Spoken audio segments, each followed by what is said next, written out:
And I don't ever remember a really splashily marked stud dog doing well at stud. Simply because I don't think people would use it. Not as much anyway. And I think really, as guardians of the breed and looking and reading the standard, I think we need to be careful with it. I certainly would be very careful where I would breed a bitch that was badly marked.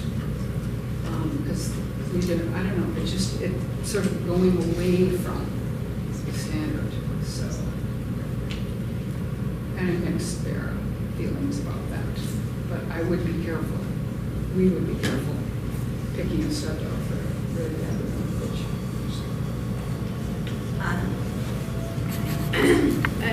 Many years ago, we were fortunate to buy a solid brindle girl from somebody who used our boy. She was a very typey, well-managed bitch who just lacked a little in her profile. And we feel that she's part of the strength for brindle in our line today. Personally, we don't like to see badly marked colours as it detracts from the overall dog.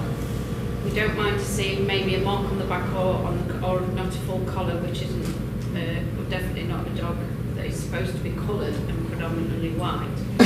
Breeding well-marked colours is definitely not easy, and a solid brindle is worth its weight in gold. Although over in the UK, it probably wouldn't do well in the showroom, which is sad really, because it's, you know, it really is good for breeding. People need to understand about breeding colours before just rushing in and breed, like Norma said, you know, a mismarked dog or, you know, something that's really badly marked. It's hard to put it right. I don't think in the UK it's a problem we have many mismarked dogs, badly mismarked dogs in the showroom. But I've seen many on social media sites. You know, we've seen pictures of litters, and the markings are terrible. You know, and it's just thought's not gone into really what they're doing, and just breeding anything, you know, to something that's badly marked. We would always try to look at pedigrees and mark down colours in it and work from that. And my favourite colour is obviously brindle.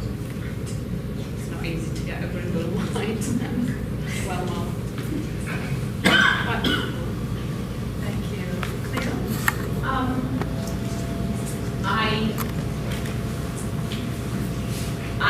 I also always have had one parent that carries brindle.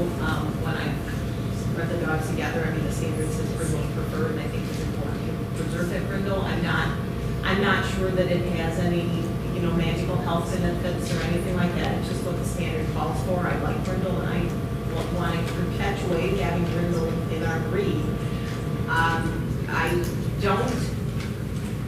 I don't really breed to dogs that are mismarked.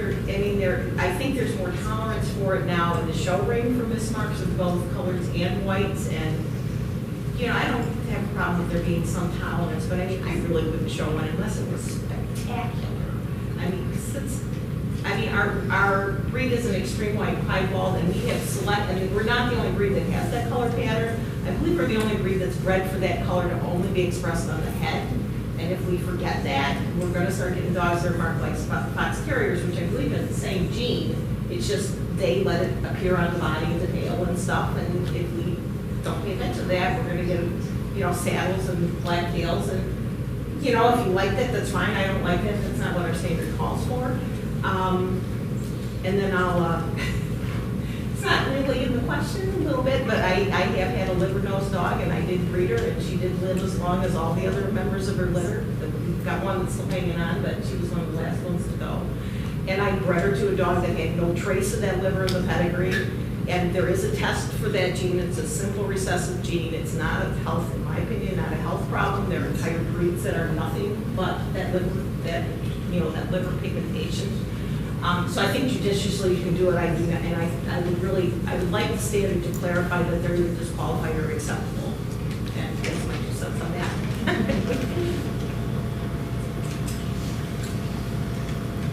Mary? I think that the brindle factor is critical. I think that we're in our country at the moment, losing a little bit of the Brindle factor. And I think we need to focus on bringing it back, because I think it's very important to our breeding scheme, if you will. So I do pay very much attention to it and don't want to lose it, cherish it. And I think it's very important. I think that the mismarks and accepting the mismarks is a slippery slope.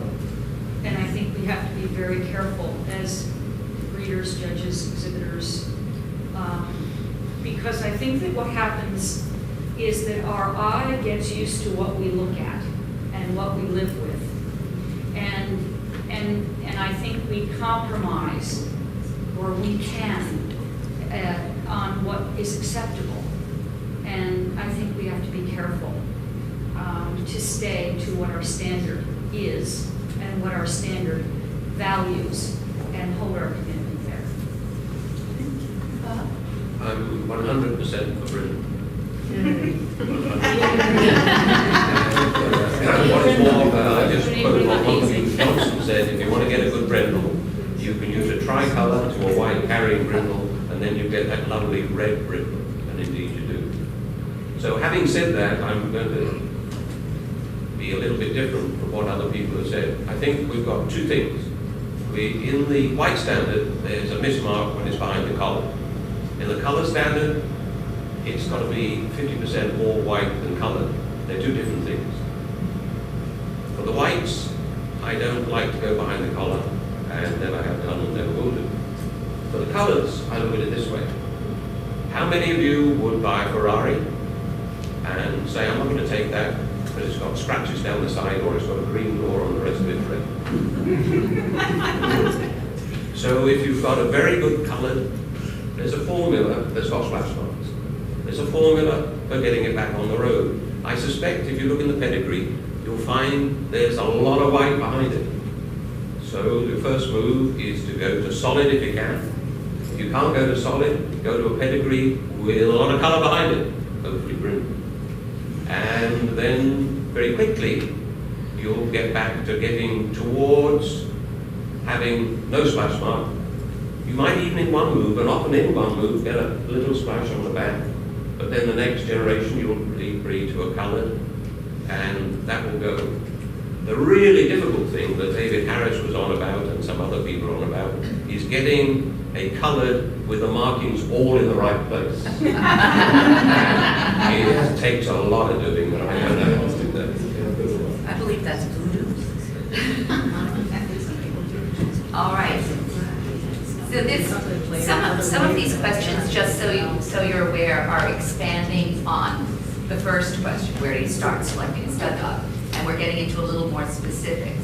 So question number 5 is about pedigrees. How important is a dog's pedigree to you? What would be a factor in a pedigree that would draw your interest? Why do you look at dog A's pedigree and you're impressed, but you're looking at dog B and saying, oh dear no? And do you factor in the maternal lines as heavily as you do the paternal side of the pedigree?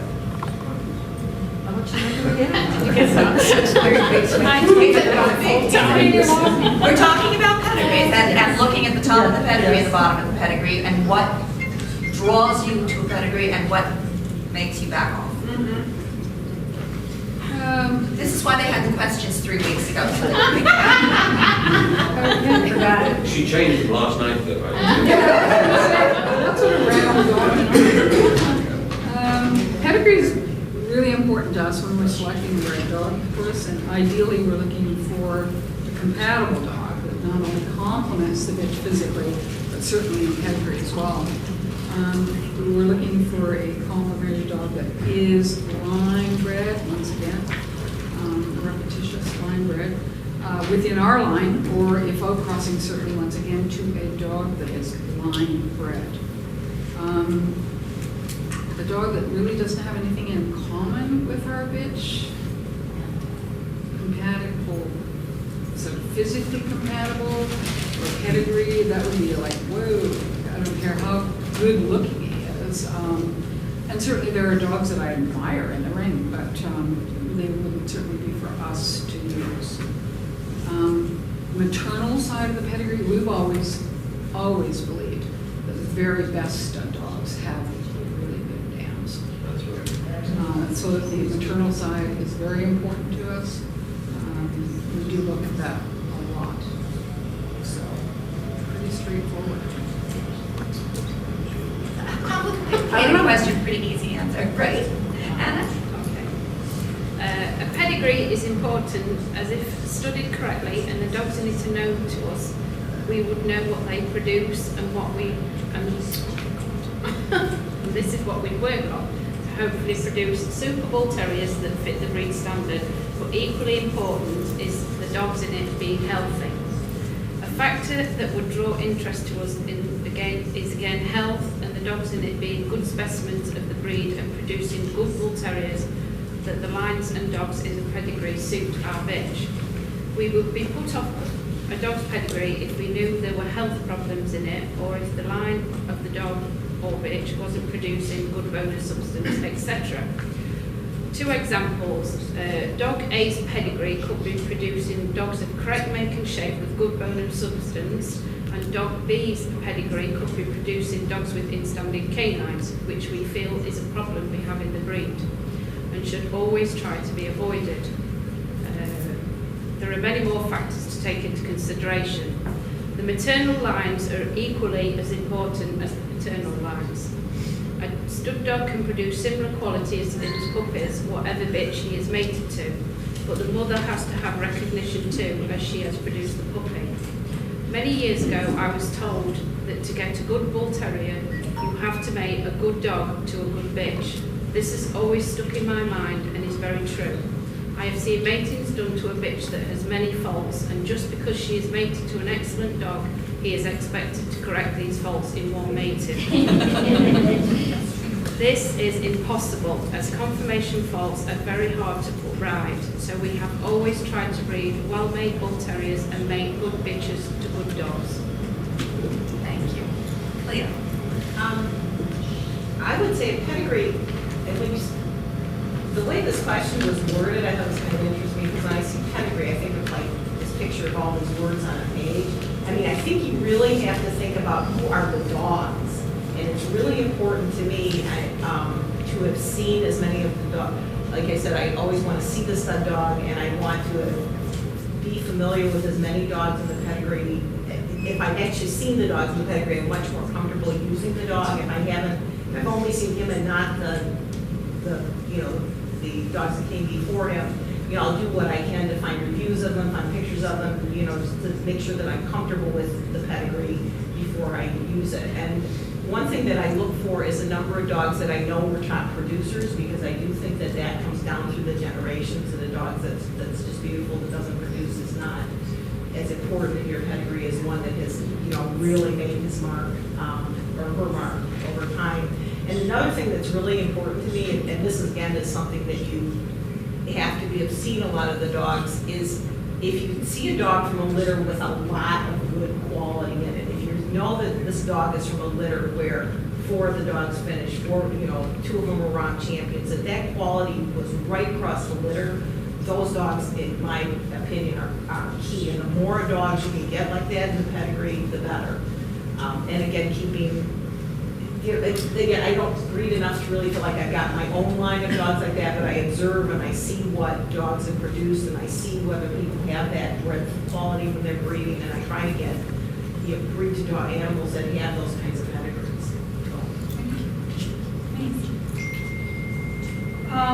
So I think the pedigree is critical, because again, we're talking about stamp, and it's the phenotype and the genotype, right? So the pedigree has to speak to you, and it has to speak to the pedigree that you're combining with. And so it's a very important part of the equation to my mind, and it's what it says in in what's written and what it says in what it produces. And sometimes those things aren't the same. So it is very important to look at that. And I'm impressed always by what is produced, and I'm not impressed by what isn't produced. So that would be the answer to that part of the question. And the maternal lines, very important, again, I believe. And there should be these traits that are passed down, through, and through, that come through. And there should be a flow, and you're seeing these traits. And again, this is what we see in cattle. We see it all the way through generations, and we see it in the bull terrier lines as well. So you're looking for that stamp, and you're putting these stamps together. And it's the continuation which makes us able to say, oh, that's a dog from so-and-so's kennel, I recognize it anywhere. That's a so-and-so, that's a so-and-so dog. And you know them because of the phenotype and gene.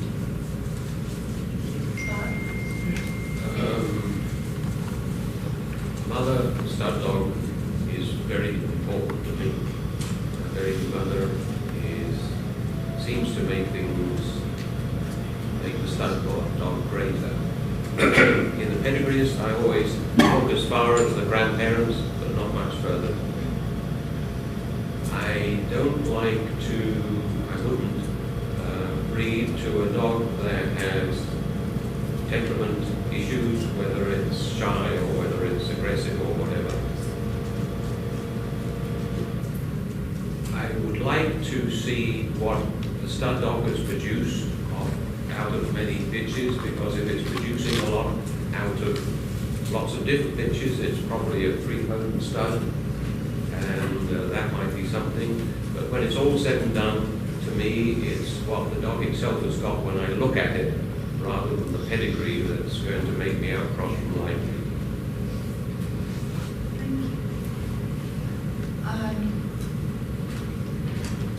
Question number 6. All right. Back to pedigrees. Have you ever bred to a dog solely based on his pedigree, his genotype? Or have you ever bred solely on his physical attributes, his phenotype? What do you generally consider more important? We've never chosen a breeding solely on one or the other. It's always come down to a combination of both. That's the deciding factor. And certainly if we did choose a dog on phenotype alone, we really familiarize ourselves with the stud dog's pedigree and the dogs in that pedigree. Because that would be the only way you would understand why he looks like he does. And he's just like maybe a fluke, flyer. But if his line is producing that type consistently over and over and over again, well, there's a reason for that. But really, when it comes down to it, it's always been a combination of both that's the deciding factor for us. Okay. No, we have never bred to a dog solely on his pedigree or his physical attributes. Both are equally as important, as he himself has to suit our bitch, as does the line he's from. We also look at what he himself has produced and what the dogs and bitches in his pedigree have produced. Easy answer. I would have to agree, I've never bred solely on one or the other, although I have had dog, the dog that I bred to produce my Silverwood winner was just, I just couldn't keep my eyes off him. He had a neck and shoulder up I had never seen before. It's such a rare virtue in a breed right now. I'm like, man, I really want to use that dog. So I looked at this pedigree and I could see it was quality dogs, and I looked at what I had available to breed. And I thought, well, there's some things I don't like about it, but what I do like about it is just what she needs. What I don't like she's got, go for it. So, but I think both are important. I mean, if you just had a pedigree out of nowhere, I probably would say, he's nice, but I don't think you're going to use him. So. No, never.